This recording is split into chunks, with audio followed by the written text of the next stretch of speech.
And we're up. Okay. Okay, ladies and gentlemen, welcome, and we'd like to call the meeting of the Rutherford County Board of Commissioners to order. We'll be led in prayer tonight by Commissioner Schaefer, and then the pledge to the flag will be Commissioner Gurley.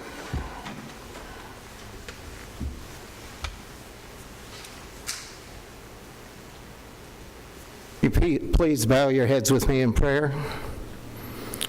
Dear Father God, the great I am, who was, who is, and is to come, we come before you tonight with all humility and thanksgiving for the blessings that you have given each one of us here, for those that aren't here, for our country, for the world, dear Lord, the love that you have shared through your Son.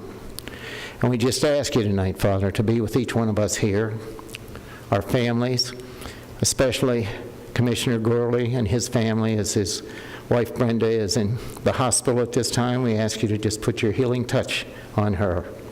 And also still be with the Farley family and the loss of their mother, dear Lord. And Lord, we ask you to be with our country. We are so blessed with life and liberty and the pursuit of happiness here that we sometimes take too many things for granted. And we just ask you to touch each one of us to realize what we have and come together in the peace that only can come from you, through your Son, by the power of the Holy Spirit who shed his blood for us and for our salvation. We thank you, dear Father, for all these things. Amen.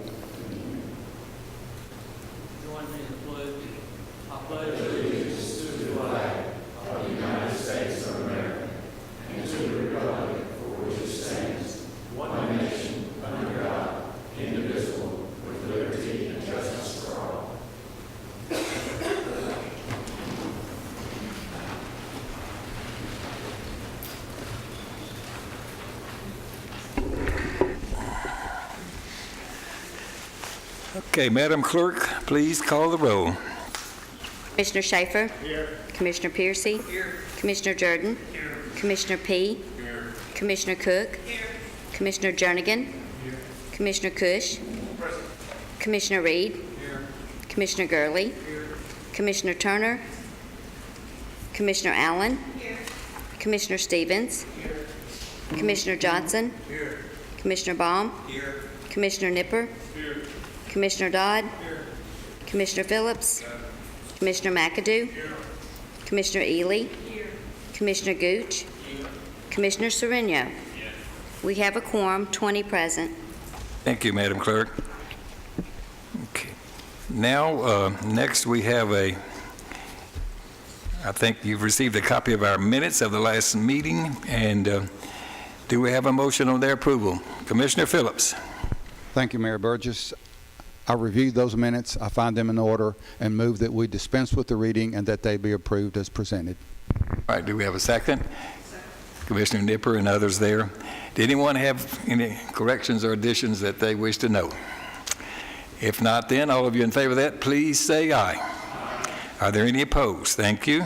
Mayor Burgess, while I still have the floor, those of you that haven't heard, this afternoon, Mayor Burgess and his wife Peggy welcomed a new great-grandson into the world, Burkett Ryan Norris, I believe about 4 o'clock this afternoon. Congratulations, Mayor Burgess. Thank you, thank you.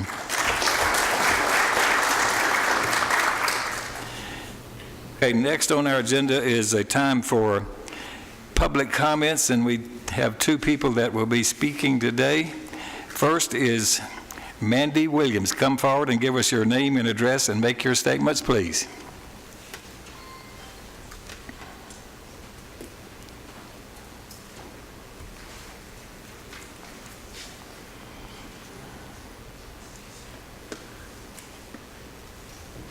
My name is Mandy Williams, and I live at 11090 Versailles Road in Rockville. The Tennessee Open Meetings Act states that public policy and decisions is public business and shall not be conducted in secret, and all meetings of any governing body are declared to be public meetings open to the public at all times. It appears to me some of our county business is conducted privately as opposed to publicly. In the January property management meeting with regard to the Rockvale store property, it was stated, okay, here we go again on this one. We'd had this discussion once already. After hearing these comments, I thought to myself, where was this discussion and who was we? I searched the commission documents posted online for the past couple of years, and I was unable to find an agenda that reflects any previous committee or commission meeting that publicly discussed the Rockvale store property. I searched available documents at the county clerk's office, found nothing there. I've emailed and got no response. The agendas for some committees seldom change. For example, Public Works routinely lists department reports and any other business. However, at this month's meeting, Mr. McNolan presented 4 items not listed on the agenda. I don't understand how the public could have known this discussion and vote was taking place, and now we have these 4 solid waste grant apps listed on the consent agenda portion of tonight's meeting. A consent agenda typically deals with routine, non-controversial items in order to save time. Voting for it becomes a habit, like voting for the minutes. Sometimes items are placed there so not to disclose conflicts. It's an easy way to circumvent the public's process. There are nearly 800 people online in favor of preserving the store property, so there is controversy regarding this proposed site for the recycling center and possible transfer station. I don't know how a reasonable person can discern what will be discussed at any county meeting. The agendas are vague and not transparent. The posted minutes are greatly abbreviated and not an accurate representation of the actual meetings. Information provided is many times inaccurate and presented as truth. This is not transparent open government. In a recent budget meeting, a department came forth to increase their cash drawer by $50. The committee had a good chuckle over this, stating, this is transparent government. And they're right, but applying for a grant for a controversial project that has not been publicly approved that will cost the county several $100,000 above the grant, omissions, half-truths, and hidden agendas are not in the spirit of open meetings. Thank you. Next, we have Mr. Dana Lowe. Come forward and make your statement. Give us your name and address, please.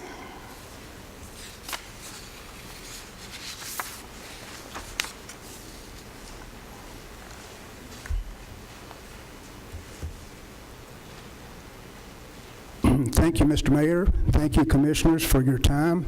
My name is Dana Lowe.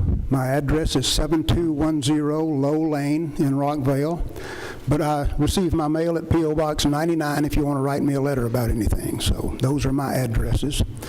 My topic tonight is public representation, and I consider my remarks to be an example of rather than a discussion of public representation, because a number of us in the Rockvale area do not feel that our point of view is being accurately reflected by our elected representative to this commission. So I'm presenting an alternate point of view in regards to the future of historic downtown Rockvale. Rockvale is a charming, quiet little community. It's filled with people of intelligence and wit, and in some cases even eccentricity. It's a lovely example of rural Southern history. The store at Rockvale has been there since the 1880s. It's on the National Historical Register, perhaps the only commercial building in Rutherford County that's on this register. And it's also part of the county's long-term plan. It is specifically cited in that plan. And there's only really one issue about downtown Rockvale, although there are a couple of aspects to it. The aspect of the convenience center is that the convenience center, where it sits now, was initially intended to be temporary. That's the reason that in the deeds giving the county the use of that property, it was stated to go back to the owners, Mary and John Hayes, when it was no longer used either as the convenience center or the volunteer fire department. So the initial vision of that convenience center was temporary. It was never meant to be permanent in downtown Rockvale. It was to be given back to the owners when a better site was found. And we know that an alternate site has been identified, but we don't feel that it is a better site. The historic Rockvale store was obtained by the county in resolution of a lawsuit. We feel that when the county obtains a historical property that is on the historical register, it is not appropriate to set aside that history in favor of an industrial-sized garbage recycling center. We think that it would be a very easy matter to find an actual better site, especially if the public were involved. Commissioner Reed has not found it in his interest to have a public meeting on this matter, so the public has not been involved but has been somewhat excluded from the decision-making process. And for something as vital as the heart of a downtown historic area, is that my time, sir? Yes, sir. So anyway, you all have the power to make these decisions, and I encourage you to please consider the long-term history of downtown Rockvale, and let's find another location for the garbage recycling center. Thank you. Thank you, Mr. Mayor. Okay, next on our agenda is elections and confirmations, and in the absence of Commissioner Turner, we have Commissioner Stevens. Thank you, Mr. Chairman. On your iPad, you will find a list of notary applicants, and Mr. Chairman, I'll move that we accept the applicants. And a second, Commissioner Piercy and others. Did anyone have anyone that needs to be added? If not, all of you in favor of that, please say aye. Aye. Thank you. Thank you, Mr. Chairman. Our next item is to confirm the members of the Ethics Committee as appointed by Mayor Burgess. That would be Commissioners Brad Turner, Robert P., Rhonda Allen, Joyce Ely, and then our county trustee, Ted Beatty. And Mr. Chairman, I'll make a motion that we confirm those appointees to our Ethics Committee. Second by Commissioner Phillips. Anyone have any questions or discussions about that? Otherwise, you're ready to vote. All in favor, please say aye. Aye. Thank you. Our next item is to announce the appointment of Deborah Kennedy to our Insurance Committee as the citizen at large to fill Susan Boney's unexpired term. That term will expire in August 2019. We need to announce 2 vacancies and 1 alternate vacancy on the Beer Board. We need to announce 1 vacancy on the Board of Zoning Appeals, and we need to fill a vacancy on the Codes Enforcement Board. Steering recommends Mr. Justin Harney, and Mr. Chairman, I make a motion that we approve him. And do we have a second, Commissioner Jordan? Any other nominations? Okay, all of you then in favor of that, please say aye. Aye. Any opposed? Thank you. The next item is to confirm our commission chairman, and Mr. Chairman, I'll make a motion that we confirm Mayor Ernest Burgess to serve as our commission chairman. Second by a few people back there, Mr. Nipper and Mr. Gurley, et cetera. All right, any other nominations? All of you then in favor of that, please say aye. Aye. Any opposed? Thank you. And then the next 2 items will be handled by our chairman. Okay, next is the election of our chairman pro tem. So we'll open the floor for nominations for chairman pro tem. Is there a motion? Mr. Kusch. Mr. Chairman, I would like to nominate Mr. Jeff Phillips to maintain his current role as vice. And second by Mr. Gurley and Mr. Nipper and others. Any other nominations? If there are no other nominations, then you're ready to vote. All in favor of electing Commissioner Phillips as our chairman pro tem, please say aye. Aye. Are there any opposed? Thank you and congratulations, Mr. Phillips. Next is the election of our commission chaplain. And do we have a motion considering that? Commissioner Gurley. Yes, I would like to nominate Commissioner Brad Turner for that. All right, and do we have a second? Commissioner Allen and Mr. Phillips and others. Is there any other nomination? If not, then you're ready to vote. All in favor of electing Commissioner Turner as our chaplain, please say aye. Any opposed? All right, thank you very much. Now, Mr. Stevens. Thank you, Mr. Chairman. Our final item under this section of the agenda is to approve our 2017 and 18 standing committees. Those are on your iPad, and it's the same system that we've had for the past year. I think it's working very well, so I'll make a motion that we approve that list. And a second, Commissioner Cook and some others I heard. All right. So the motion is, your chairperson of steering has developed that list, and I believe it's exactly the same committee makeups that we currently have. So that's the motion. Is there any more discussion regarding that motion? If not, everyone then that's in favor of accepting that recommendation from your chairman, please say aye. Aye. Are there any opposed? All right, thank you very much. Now, as we typically and normally do, what we do is let each of our committees recess just momentarily. We're not going to go out of order or not going off the air into room 205 and go in there and select your chairperson and your vice chair. So which one goes first? I did put, does it really matter? Let's let the budget go first. Budget and finance. Budget and finance.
All right, so Mr. Jordan will be chairperson, Mr. Baum the vice chair, and they meet on the Thursday night before the commission meeting the following week. They meet at 5:30 p.m.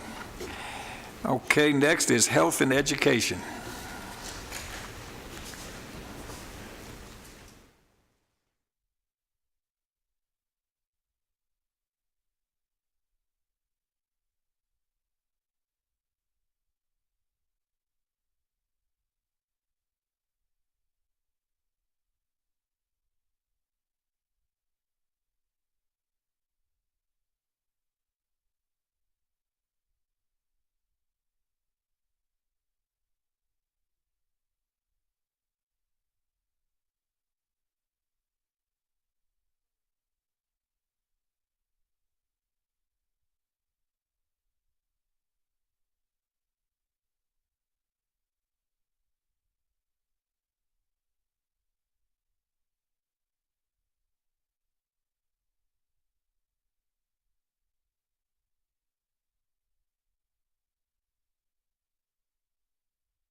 Vice Chair, same time and place.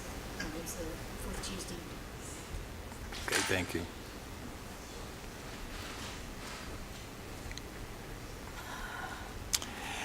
Okay, Rhonda Allen will continue as the chair. Mr. Pettis Reed is vice chair, and they will continue to meet on the fourth Tuesday at 5:30 p.m. Property Management Committee.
Property Management Committee will be chaired again by Mr. McAdoo. The vice chair is Mr. Johnson, and they will meet on the fourth Thursday at 5:30 p.m. The Public Safety Committee next.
Mr. Schaefer will continue as chairperson.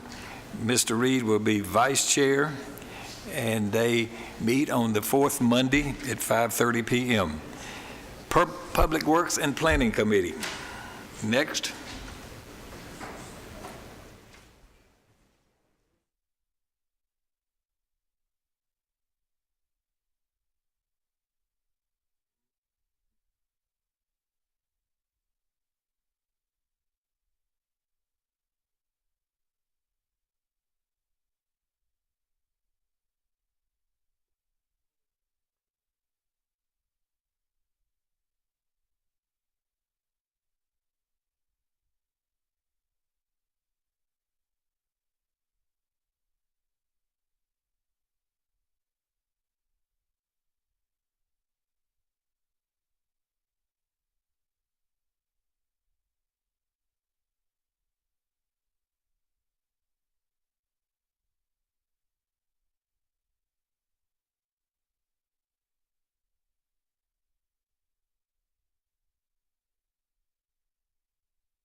Mr. Jernigan remains as chairperson, and then Mr. Kush is vice chair.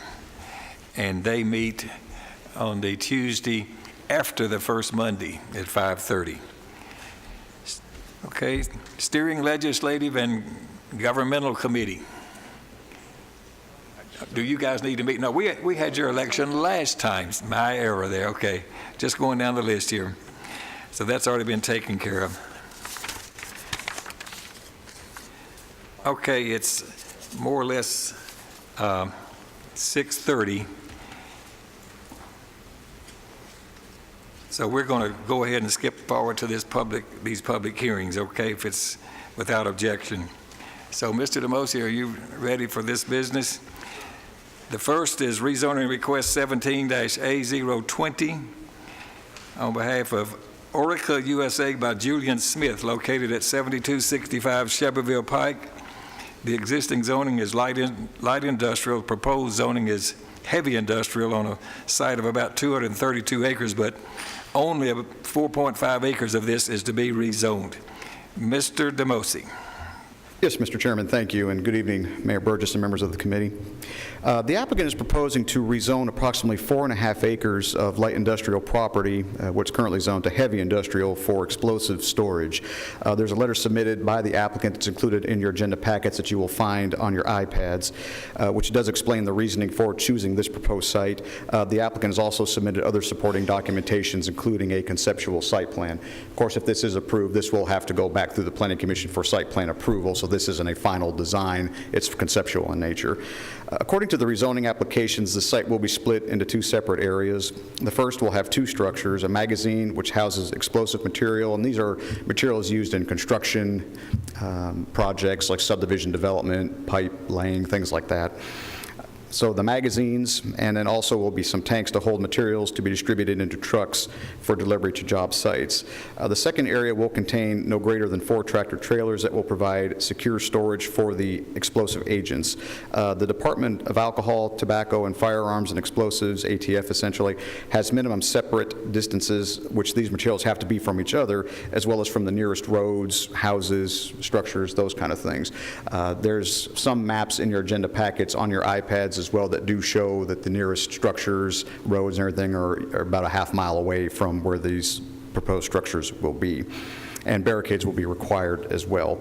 Access to the parking will continue to be from Shelbyville Pike. They're proposing to utilize an existing access, which is there at 7265 Shelbyville Pike, and not use an existing drive to the north that accesses a cell tower on the back of the property.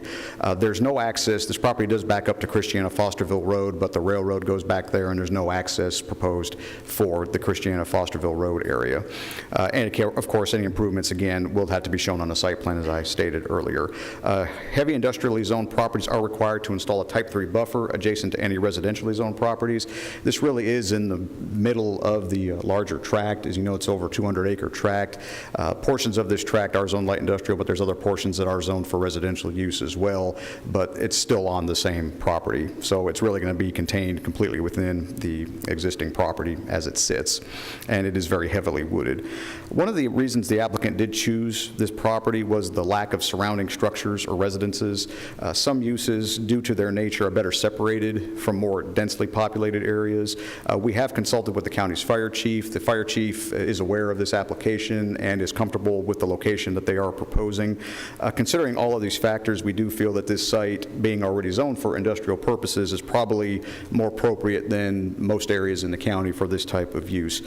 The applicant is advised that all federal, state, and local standards and ordinances would have to be followed should this application be approved and this use come to fruition.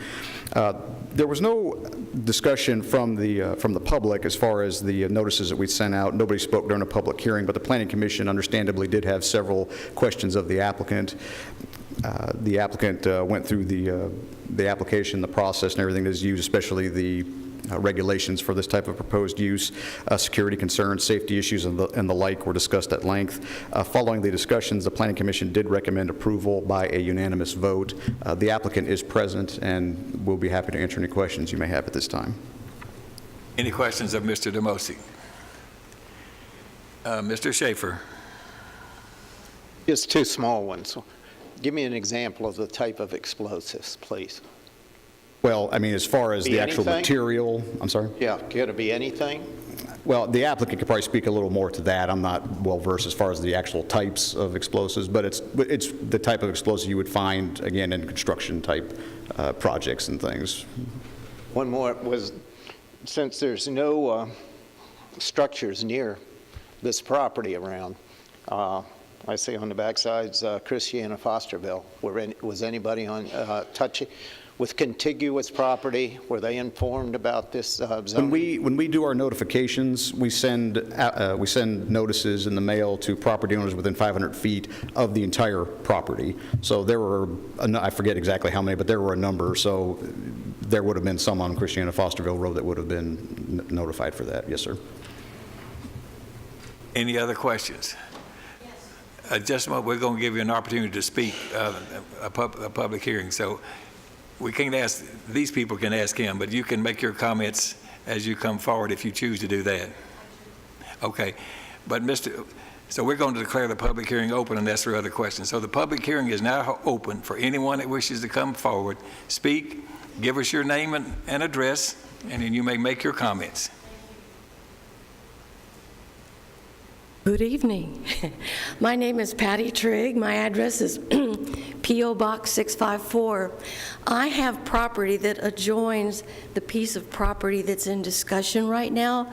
I never received any type of notice at all.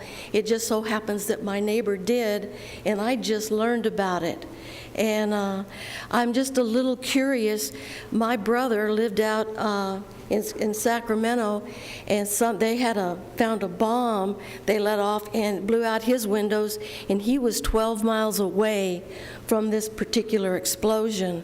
You do say you have the approval of ATF, is that correct? They would have to get that. They haven't gotten that yet? No, they haven't actually made something. Okay, and have they made kind of arrangements so people can't break in? They would have to. Okay, and let's see, I only had 3 questions. Ordinance.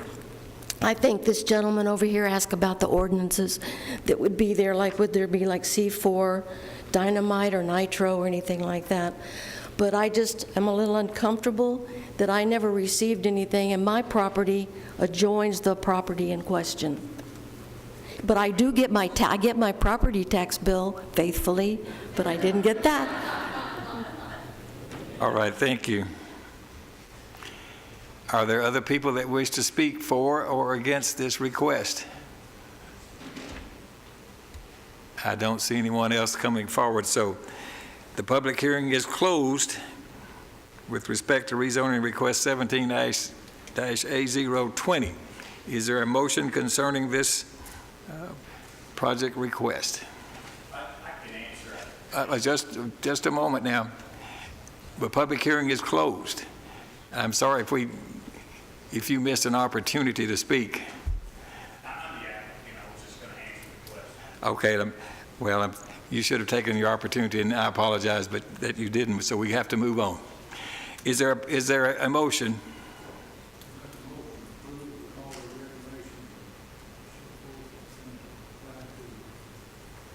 We have a motion from Mr. Jernigan that it be approved with all the attendant recommendations and requirements for this zoning. Is there a second? Mr. Phillips and Mr. P. Now further discussion. Mr. Gurley. From looking at this, it looks like most of these explosives from the type of plant facilities they're trying to site here are binary type explosives. That is, they're inert until mixed together. So they're going to be mixing products that are relatively inert to start with, and then become explosive material when mixed together and hauled to the site. So the explosive danger is going to be much less. But I'd also like to point out this is a highly regulated industry. It's not something you go down the street and buy. Any other comments or discussion? All right, it appears you're ready to vote. All of you that are in favor of this, please say aye. Those opposed? The motion passed. Rezoning request 17-A021. Applicant is Melinda Carper Trentham, and this is located at 2415 Blackman Road. The existing zoning is residential medium density. The proposed zoning is commercial services on a site of about 1 acre. So tell us more about this, Mr. Demosi. Yes, Mayor Burgess, thank you. As you stated, the applicant is proposing to zone the property in question to commercial services. The applicant has no specific plans for the property at this time, and no concept plan was submitted with the application, so it is more for speculative purposes. There are other non-residentially zoned properties located directly across the street from the subject property. There was a special exception for an automotive restoration business that was approved for the property at 2400 Blackman Road, again, right across the street back in 2015. Staff has also included in your agenda packets, which are on your iPads, a Murfreesboro City zoning map for this area, which does show commercial zoning across from I-840 and park zoning adjacent to the subject property. This property is actually surrounded by property that the city has annexed and zoned park for the West Side Park, just to give you a little bit of reference for where this is. Access to the property will continue to be from Blackman Road. Any improvements to the access and parking areas, of course, will need to be shown on an engineered site plan should it get to that point. The right-of-way along the subject property is within the city limits of Murfreesboro. So any work in the right-of-way of Blackman Road has to be approved by the city. So that's something that I wanted to make sure you're aware of. Turn lanes may also be required, or fees in lieu of construction, depending on what the city wants to see for that. Landscaping would have to be a Type 2 buffer. And everything else would have to meet county standards as well whenever a development was proposed if this zoning were to be approved. The Planning Commission asked the applicant regarding future plans for the property. The applicant, again, did discuss several options, but nothing specific. There were some questions regarding the proposed buffering and the similarities between county and city zoning in the immediate area. If you've got questions about that, I'll be more than happy to get into more detail with that. Following this discussion, the Planning Commission did vote to recommend approval by a vote of 8-4 and 2 against. The applicant is present and will be happy to answer any questions. Questions for Mr. Demosi from the commissioners. Mr. Gooch. Would this zoning, this is kind of close to my home, allow for an ice cream parlor? Yes, sir, it would.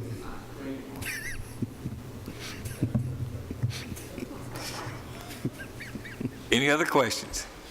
All right. If there are no other questions, then we're going to declare the public hearing open for those wishing to speak for or against this request 17-A021. So come forward, give us your name and address, and make your statements, please. Hello, my name is Mindy Carper Trantham, and I reside at 889 Alasona Road in Eagleville, Tennessee. And I am the owner of the property at 2415 Blackman Road. And I've had the property since 1995. Me and my husband we have 4 children, so we'd like to talk about different things that we could do with the property in the near future, especially since there would be some ballparks that go around it. This is why we're seeking commercial zoning now. So if we thought of something that would benefit that area, and we have 4 adult children that could help us with that. So that is why we're zoning it today, and I just wanted to tell everybody about that and ask if anybody had any questions. All right, thank you very much. It appears they don't have any questions. Are there other people here that wish to speak for or against this property rezoning request? If not, then we're going to declare the public hearing closed. And do we have a motion? Commissioner Gooch. Motion to approve with conditions. And do we have a second? Commissioner Serino and others. Any further discussion? All right, then you're ready to vote. All in favor, please say aye. Any opposed? That is unanimous. Next is rezoning request 17. Mr. Kush was a nay. Sir? Mr. Kush was a nay. I'm sorry. A nay vote. Excuse me, Mr. Kush. I'm sorry. Didn't hear that. All right. Next is rezoning request 17-A022. Applicant is Matt Bratton located at 4513 Sulphur Springs Road. The existing zoning is residential medium density. Proposed zoning is commercial services, and the site is about 4 acres. Mr. Demosi, tell us more. Yes, Mayor Burgess, thank you. As stated, the applicant's proposing to rezone this property to commercial services from its current residential medium density designation. Again, similar to the last application we looked at, the applicant has no specific plans for the property at this time, and no concept plan was submitted with the application, but the applicant has indicated some possible uses as a convenience market or storage facility. This is right against the 840, well, essentially it's right next to 840 at that interchange in that area. The closest non-residentially zoned property is located about 900 feet to the east, where there's an existing Dollar General store. Staff has fielded a number of calls about properties surrounding the I-840 interchange with Sulphur Springs Road, but to date, nothing has come of them at this point. Access and parking, a couple things I do want to talk about in this regard. Access would be from Sulphur Springs Road, but it's not a direct route to the road. There's actually a couple of frontage roads that access this property. Staff will require a traffic study for any development proposed on this property, considering, first of all, its proximity to the interchange and potential turning movement issues at the frontage road J. You can see that on your map. There's a couple frontage roads, one of them being frontage road J. Staff will also require testing to be done on the frontage roads to determine their ability to accommodate increased traffic. If it was just a road that was placed there, but it wasn't a very deep cross-section as far as base stone and pavement goes, improvements may need to be made should this be approved and should any development come of this. Parking areas are also permitted to be within the TVA easement while structures are not. That brings me to the other thing I really wanted to talk about. As you can see on your agenda packets, there's a map in there that we included that shows a TVA easement goes pretty much right through the center of these 3 properties and will have a significant impact on the development of this property. Parking and access are permitted within TVA easements, but structures are not. There's not a line there. It simply is just an easement.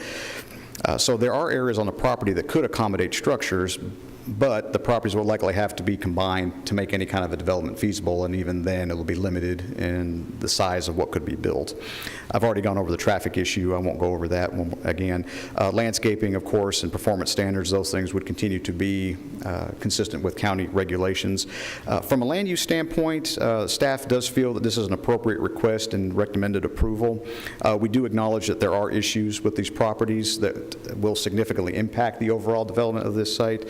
The Planning Commission did have questions regarding the access of this to the property. Again, was it via the frontage roads or direct access to Sulphur Springs Road? Again, the answer to that is the access roads themselves, the frontage roads.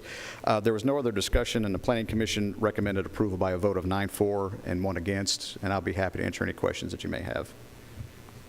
Any questions for Mr. Demosi? All right, Mr. Demosi, then we will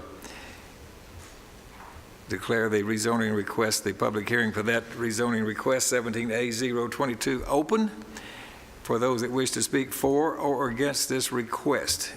Now is your opportunity to come forward, so come forward and give us your name and address and make your comments. Is there anyone here that wishes to speak for this or against this request? Okay, I don't see anyone that chooses to do that. Therefore, we will declare the public hearing closed.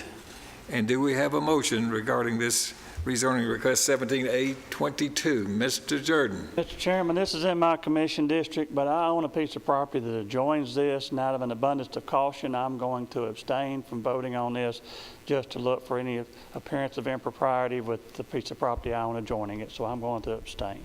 All right, so we need a motion then. Mr. Phillips? Thank you, Mr. Chairman. I move to approve with conditions. We have a second. Mr. Piercy, I believe, and maybe Ms. Allen. All right. Any further discussion? So, Mr. Kush. So, Doug, because of this TVA restrictions, the applicant, Mr. Bratton, is he trying to sell this property, or is he going to develop on this property? Do you know? My understanding is that he's trying to sell it. Okay. And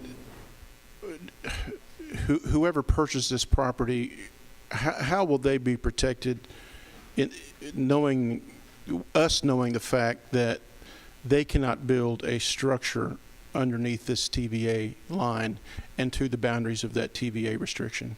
How does that get recorded? How does that information get passed on to a potential buyer? Well, that information would have to be passed on as part of the due diligence and any kind of a real estate transfer, and as far as any kind of full disclosure of the particular easement. The applicant is aware of this easement because we've traded emails about it, so he's well aware of it. So something like this would have to be disclosed to whoever he wanted to sell it to. All right, because there's only 4 acres, and if you can see by the map that TVA restriction is the lion's share of that property. Yes, sir. And you cannot build a structure underneath that property. That's correct. These easements are recorded documents in our Register of Deeds office. So anyone that does any research or checking, Mr. Stevens, you might want to add on to that. Thank you, Mr. Chairman. To answer Commissioner Cush's question, there's a old Latin phrase. It's called caveat emptor in the law, and that means buyer beware. So any buyer that looks at that property should be aware of that. It's a public record if it's an easement and they buy it subject to any of those things. So I don't think it's the seller's responsibility to tell them that if it's a public record. Any other discussion or question? All right. So we do have a motion and a second. We haven't voted yet. So we're ready to vote? All of you in favor of that, please say aye. Aye. Any opposed? All right, thank you.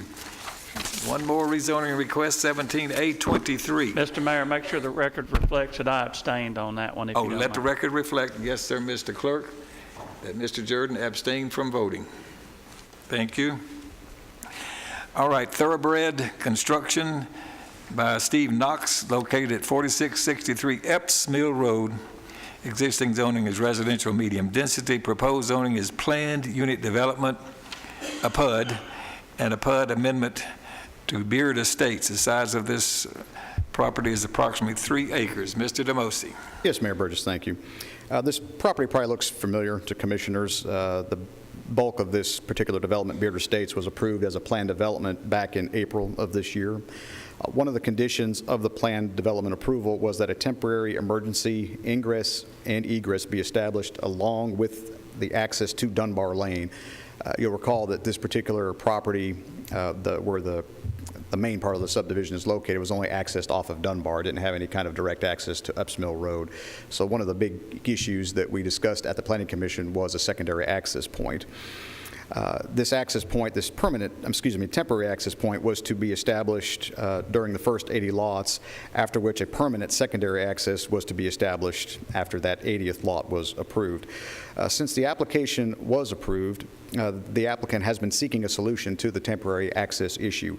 The applicant approached the neighboring property owner, the subject of tonight's property, about establishing a temporary emergency ingress and egress point, but the property owner was only willing to allow him to make application for this if it were a permanent access.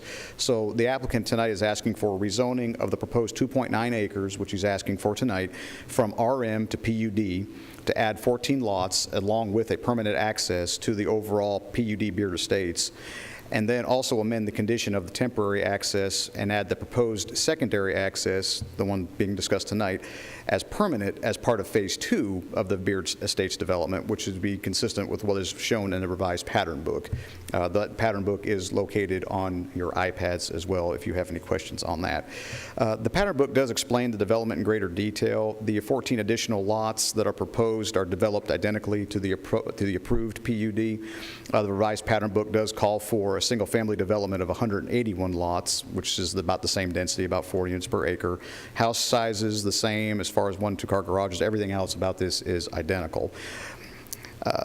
The access, again, did not have access and still does not have access to Epps Mill Road, and will only have access through the Buchanan Estates subdivision. Access will be provided via Dunbar Lane for Phase 1 and then Pinion Street when Phase 2 is developed.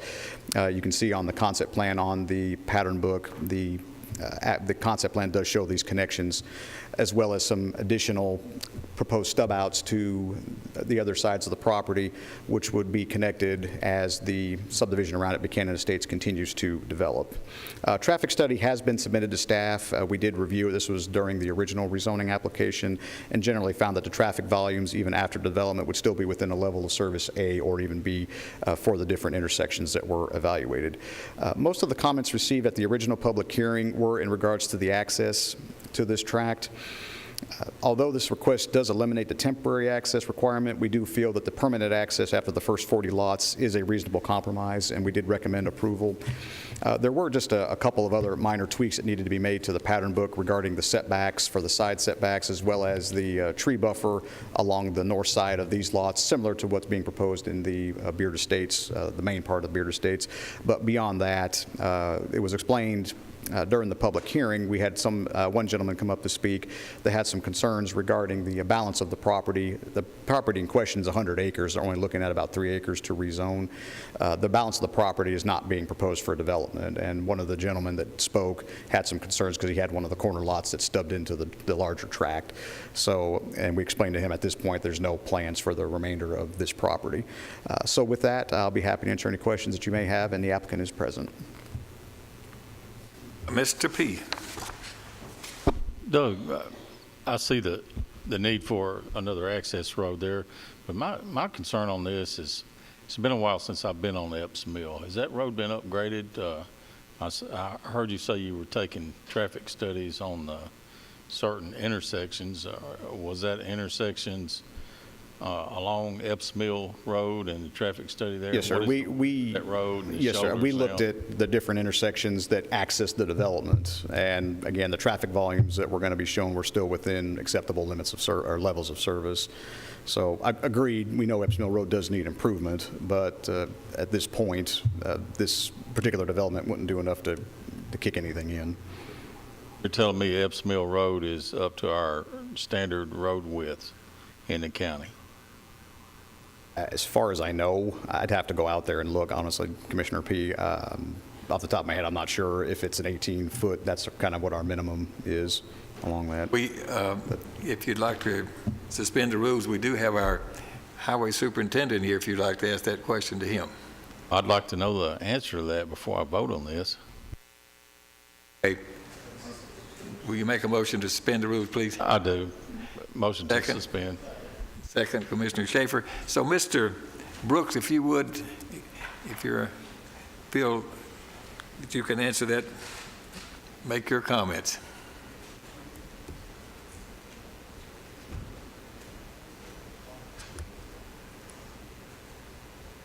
Good evening, everyone. I'm not sure that I can answer your question completely. It is currently, I think it would be considered a Class 2 road, so it does meet the standards. It is in our road book. It is it is in our inventory. Now, as far as traffic count, I don't know what that is. I'm sure that Mike Hughes has studied all that. So, specifically, what question are you asking? Well, here's my concern. Last time I was on that road myself, and it's been, over 10 years, I was driving a fire engine, and the limbs on the trees on each side of the road were hitting my mirrors. And that's what concerns me. What's the road width now? Has that been upgraded? Is It has the road not. wider? It has not. It remains in the same state that you were last on it. Thank you. And Mr. Demosi, did you tell us, do they access this property from Epps Mill, or it appears it fronts over on another street called Cliffside Drive? Yes, sir. If you look at the development, there's a couple of stub-out streets, one of them being Dunbar and one of them being Pinion. It doesn't have direct access onto Cliffside, nor will it have direct access onto Epps Mill Road. The development will be accessed by those two stub streets, Dunbar, and then in Phase 2, Pinion. So they'll access that, but they'll access Cliffside. That'll be the first collector drive that they come to. Mr. P. If I was going to go to Murfreesboro and I lived in this subdivision, how would I get out of that subdivision once I got out of those side streets? Well, you could go one of two ways. You could either go back down toward the interstate, or you could go back up toward Rucker Road, South Rucker, up Rucker Road, out that way back to 231, because there's two ways to get in and out. So Epps Mill is one of the ways and Rucker's the other. Yes, sir. Other questions for Mr. Demosy? Mr. Schaefer? This is back on Epps Mill. Epps Mill used to have two 90 degrees on it, but now I think one of them runs through Buchanan Estates, if I'm not mistaken. I mean, you can still turn left on Epps Mill, but then you turn right back to the right on the edge of Buchanan Estates, which this looks like it's on the backside of Buchanan Estates. And, well, just from a personal point of view, I don't know if I'd want to live out there and go and try and get back in here very much because of the back into Murfreesboro or something like that, even on getting to the interstate, because there's a lot of commercial up at the Epps Mill interchange also.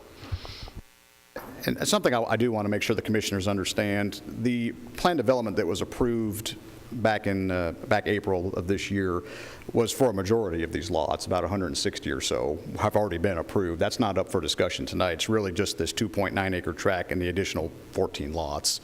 So, I mean, the majority of the traffic and issue will be from the first part that's already been approved. This is, again, just an addition to that.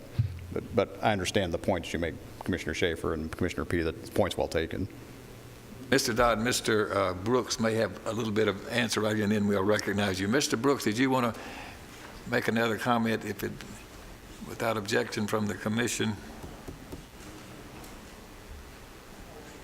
Epps Mill Road does still have the two 90-degree turns that I think you're speaking of, even though the intersections, well, the main intersections of Buchanan Estates joins Epps Mill Road right in the first 90-degree curve. But it's still, Epps Mill Road is still the main thoroughfare. It does not continue on into the subdivision. So those curves that you're speaking of still remain in place. There was, I don't know when they built the Dollar General. It was before I came to the Highway Department, but there were some improvements made in that area. When they built Dollar General, there was a turn lane added right in front of Dollar General. And I think that's Capitol Way that turns in front of Dollar General as well, that goes around to Superior Traffic Control and A&L Campers. So that small stretch between the interstate and Capitol Way has had some improvements in the not so, fairly recently. I'd say 6 years ago, probably. Mr. Dodd. Thank you, Mr. Chairman. There's a pattern book on your iPad. Page 6 of that pattern book shows essentially a straight shot from I-24 into the first point of egress into the original neighborhood. And also, I just want to point out that we've approved the subdivision previously. We've demanded that this person have emergency ingress and egress, and to acquire, now he's been forced to purchase a right-of-way for that demanded ingress and egress that we placed on this developer. And to do so, he had to buy 3 acres and run a road through it. Therefore, that road has 7 lots on each side. So I just want to make clear that this is not a new project. It's part of an established project. And Epps Mill in your pattern book appears to run straight in from the interstate. You can avoid the 90-degree turns and get in and out of this subdivision. Further discussion or questions for Mr. Demosy? All right, then we're going to declare the public hearing open for those that wish to speak for or against this rezoning request 17823. So if there are those here that wish to speak for or against this project, please come forward, give us your name and address, and make your comments.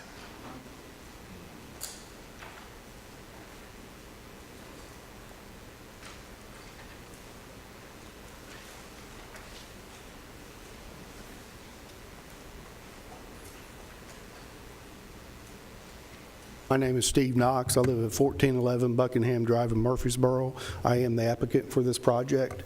And the reason why, like Doug said, that I'm bringing this 2.93 acres back to you guys is because it was required of me to eventually have another permanent entrance into the previous PUD that was approved. So this was the way I was able to do it and bring it back to you. I'm here to answer any questions you have. Any other questions need to be considered from Mr. Knox? Okay, Mr. Knox, then thank you. Is there anyone else that wishes to speak for or against this proposed request? 17A23. No one else is coming forward, so we're going to declare the public hearing closed. And do we have a motion considering this request? Mr. Jernigan has made a motion to approve. Is there a second? Commissioner Allen. Now, is there further discussion? Okay, all of you then are ready to vote. Please say aye. Aye. Any opposed? Mr. P., let the record reflect. Was that correct? That he voted no. All right, Mr. DeMasi, I believe that finishes these public hearings. Now we'll move back to the regular agenda, and next is the resolution to approve the consent agenda. Mr. Phillips.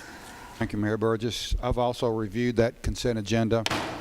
I find all those items on the consent agenda appropriate and move that they be approved. And Commissioner Jordan, a second. All right, is anything on this agenda that anyone wishes to remove? Okay, if not, then please cast your votes.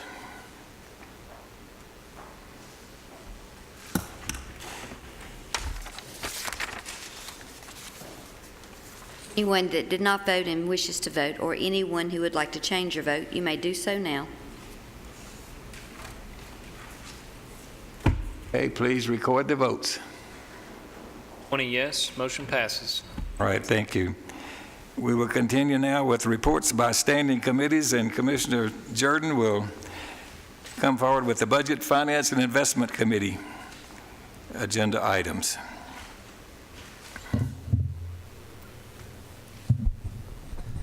Good evening, everybody.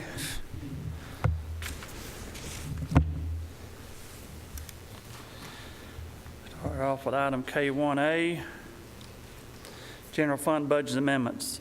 Be it resolved by the Rutherford County Board of Commissioners that the general fund be amended as follows. Sheriff's Office decrease unassigned fund balance $27,503 to increase expenditures, maintenance, and repair of vehicles, $2,807, motor vehicles, $24,696. That's to put insurance recovery money back into the correct line items. Decrease unassigned fund balance $9,151, increase expenditures, other contracted services $4,907, other supplies and material $2,244, and other supplies and materials also $2,000, and that's carryover of Shop with the Sheriff, the Greenhouse, Explorers, and Scan. And then in soil conservation, we've got decrease unassigned fund balance $20,980 to decrease part-time expenditures $21,900 to increase other salaries and wages $3,000 and the associated benefits. That's a change of part-time position to a full-time they've had trouble filling, and if we do not fulfill this position, we're in jeopardy of losing federal and state money that is handed out and dealt with through that company, through that organization out there. Resolved this 14th day of September 2017. Mr. Chairman, I so move. Have a second. Commissioner Schaefer.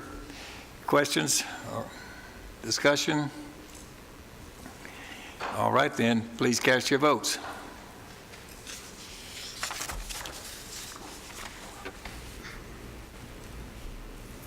Anyone that did not vote and wishes to vote, or anyone who would like to change your vote, you may do so now. Okay, please record the votes. 20 yes, motion passes. Item K1B, Special Purpose Fund Budget Amendment. Be it resolved by the Rutherford County Board of Commissioners that the ambulance service fund be amended as follows. Ambulance service decrease restricted for public, $6,366, and also assigned for public health, $1,134, and increased revenue for Rutherford County Emergency RCEMS-HCH. Rutherford County Emergency Scholarship, okay. Had to figure out the abbreviation there. $7,500, an increase in service and staff development. This is funding for 10 employees of the ambulance service to attend paramedic and EMT school. Resolved this 14th day of September 2017. Mr. Chairman, I so move. Second, Commissioner Reed. Any discussion? Okay, then please cast your votes.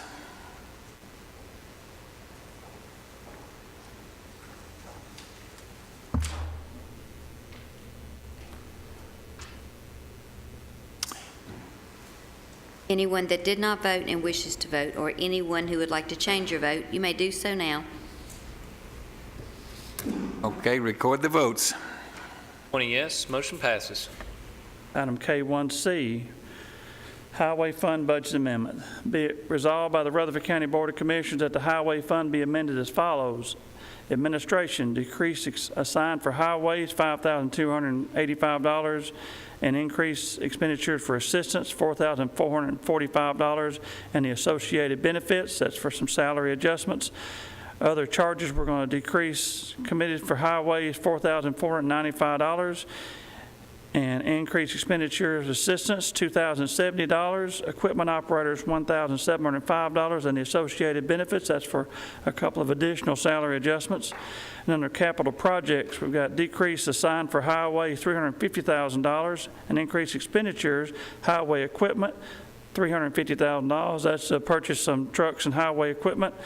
And increased revenue, state aid program, $1,024,900, and increased expenditures, state aid projects, $1,024,900. That's for the Halls Hill Pike project. Resolved this 14th day of September 2017. Mr. Chairman, I so move. Mr. Johnson and Mr. Piercy and others second. Any further discussion, questions? Please cast your votes.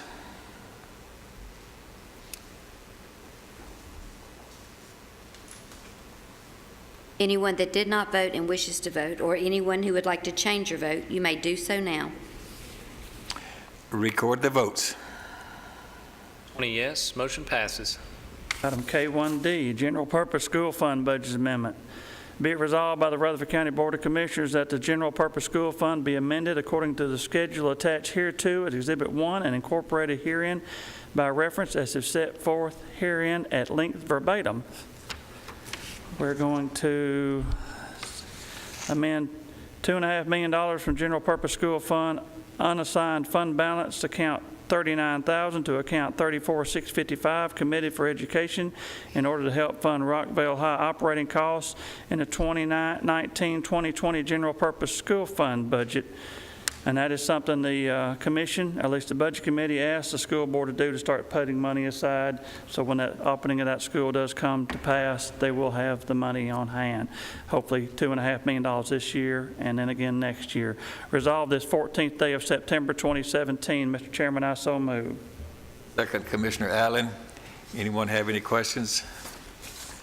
All right, then please cast your votes.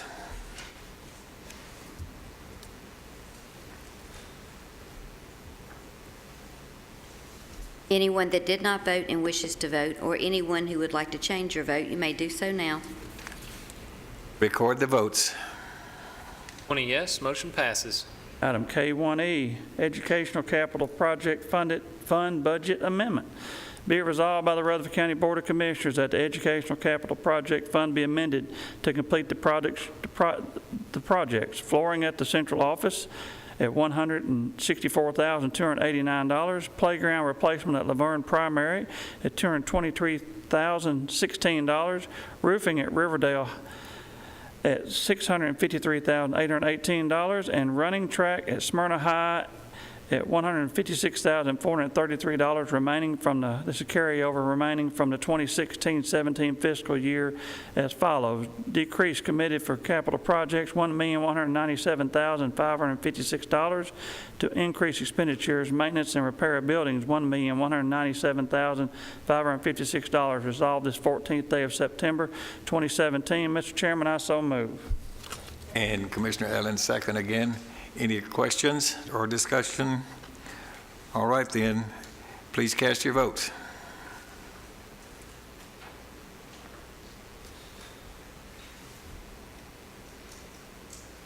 Anyone that did not vote and wishes to vote, or anyone who would like to change your vote, you may do so now. Record the votes, please. 20 yes, motion passes. Item K1F, correction of 2018 retiree pre-65 health premiums. Whereas the Rutherford County Board of Commissioners approved the health insurance premium rates for the active employees and retirees effective January 1, 2018 and April 2017. Whereas while preparing for the upcoming open enrollment period, the Risk Management Department discovered an error in the pre-65 rates, retiree rates previously approved. Therefore, be it resolved by the Rutherford County Board of Commissioners that the pre-65 retiree rates as set forth in the schedule attached herein as Exhibit 1 and incorporated herein by reference as if set forth herein at length verbatim be adopted as the health insurance premium rates for pre-65 retirees effective January 1, 2018. Resolved the 14th day of September 2017. Mr. Chairman, I so move. And a second from Mr. Sereno and Ms. Allen. Any questions? All right, then, please cast your votes.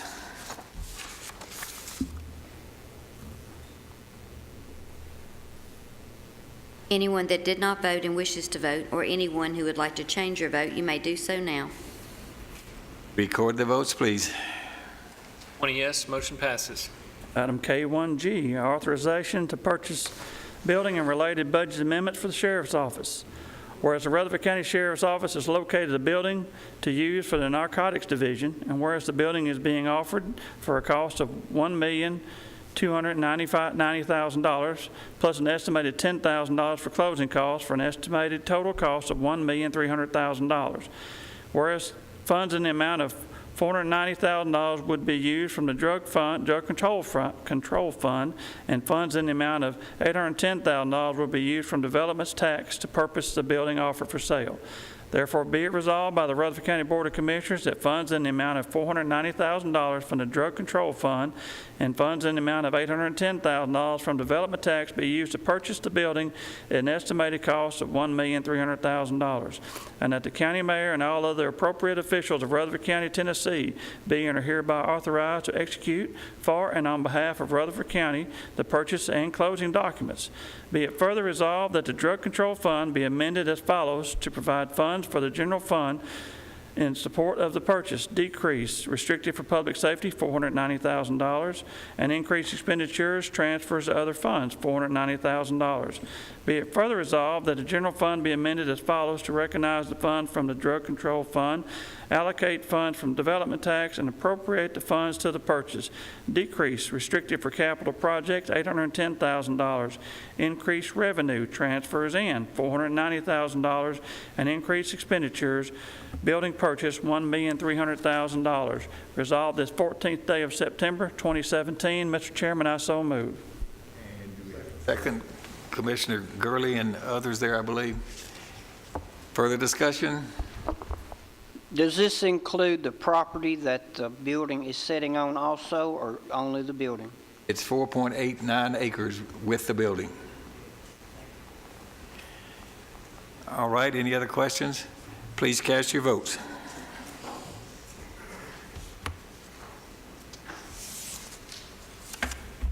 Anyone that did not vote and wishes to vote, or anyone who would like to change your vote, you may do so now. Record the votes, please. 20 yes, motion passes. Thank you. Next, there is not a report from Health and Education Committee or the Property Management Committee or the Public Safety Committee, and we do have one resolution from the Public Works and Planning Committee. Mr. Jernigan.